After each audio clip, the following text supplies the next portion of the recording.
Bonjour. Alors aujourd'hui, je vais vous présenter les différentes stratégies qui sont utilisées à l'heure actuelle pour traiter les pathologies qui touchent l'épiderme.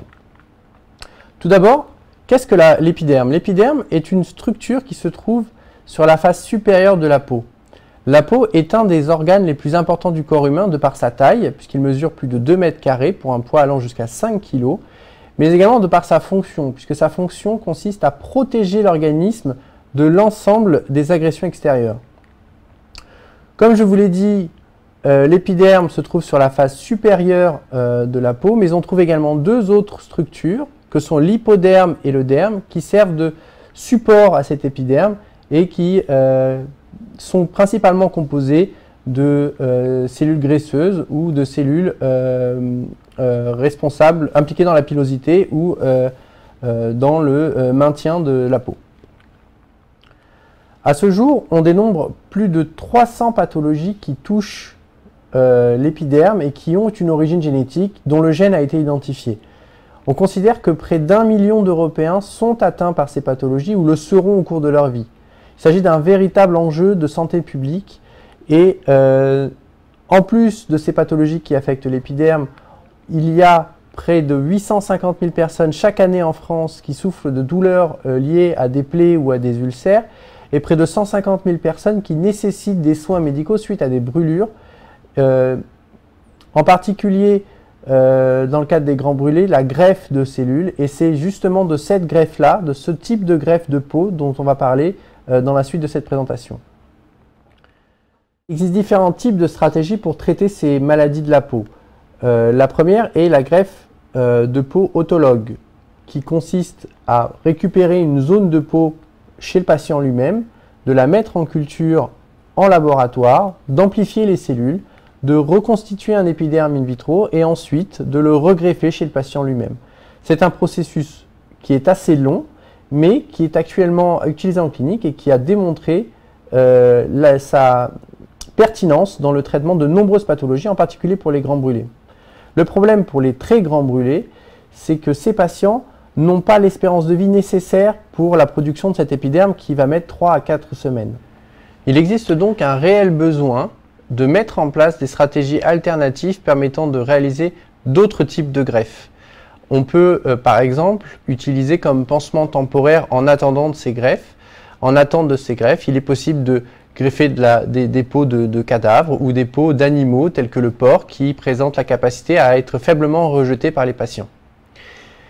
Il y a également une autre alternative, une autre possibilité qui consiste à greffer des épidermes qui seraient produits à partir de cellules d'un autre patient, ce qu'on appelle la greffe allogénique. Dans le cadre de ce type de protocole, il est nécessaire de produire des cellules qui seraient capables d'être amplifiées de manière importante. Il est nécessaire de pouvoir congeler ces cellules, de pouvoir les banquer afin de les mettre à disposition du chirurgien au moment de la greffe. Et il faut que ce protocole-là puisse être très rapide. En moins de quelques jours, il faut qu'on puisse avoir suffisamment de matériel biologique pour greffer les patients en attente de greffe. Dans ce cadre-là, différentes stratégies ont été proposées, différents types cellulaires ont été étudiés par d'autres laboratoires. Nous avons focalisé nos forces sur l'étude du potentiel des cellules souches pluripotentes pour justement leur capacité à proliférer de manière illimitée et à pouvoir se différencier dans le ou les types cellulaires que l'on choisit. En l'occurrence, dans le cadre de cette étude, nous avons démontré possible la transformation de ces cellules souches pluripotentes en cellules de peau, donc ces cellules qu'on appelle les kératinocytes, et surtout, nous avons démontré que ces cellules pouvaient se transformer dans un deuxième temps en épiderme en fonction du protocole, de la méthode qu'on va appliquer sur ces cellules. Et enfin, nous avons démontré que ces épidermes-là pouvaient être greffés chez une souris et pouvoir être complètement acceptés par la souris après la greffe de ces épidermes. C'est une avancée scientifique qui nécessite évidemment de nombreuses études à la fois chez l'animal et chez l'humain avant de pouvoir être transposée à la clinique, mais ça ouvre de nombreuses possibilités de traitement pas seulement pour les grands brûlés, mais pour de nombreuses autres pathologies qui peuvent toucher l'épiderme, telles que les escarres ou les ulcères. L'intérêt également de ces cellules souches pluripotentes, c'est que dans cette étude, nous avons également démontré que ces cellules présentaient un très faible potentiel immunogénique.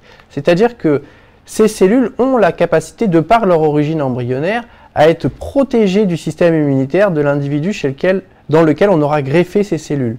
Ce qui permet d'envisager une acceptation, une tolérance de ce greffon chez le patient de manière accrue par rapport à d'autres systèmes que peuvent être des cellules d'un autre individu adulte qui, elles, pourraient être rejetées par le greffé.